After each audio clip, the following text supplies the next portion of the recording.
ভিডিওটার একদম লাস্ট যে কথাটা, একদম শেষের দিকে যে কথাটা, একজন নেতা, এবার নেতা কী টাইপের নেতা বা কীভাবে পলিটিশিয়ান জানি না, একজন পুলিশ অফিসারকে বলছে তোকে মেরে ফেলবো।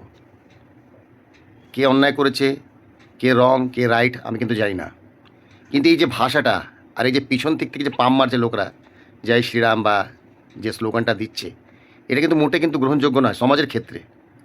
পরিবর্তন চেয়েছিলাম আমরা, পরিবর্তন এসেছে, কিন্তু এরকম পরিবর্তন আমরা চাইনি যে যেখানে একজন নেতা, এনাকে চিনি না, আমি চিনি না, আপনারা যদি চিনে থাকেন বলবেন, একজন পুলিশ অফিসারকে বলছে তোকে মেরে ফেলবো, তোকে মেরে ফেলবে। এটা কোথাকার ভদ্র, এটা কোথাকার মানে ভদ্রামী পান আপনি বলুন, এখানে কোথাকার, এটা কোথাকার নিয়ম যে একজন পুলিশ অফিসারকে একজন লোকাল নেতা, আমি তোকে চিনি না, তো কোনো ন্যাশনাল লোক না, একে যাতা বলছে তোকে মেরে ফেলবো।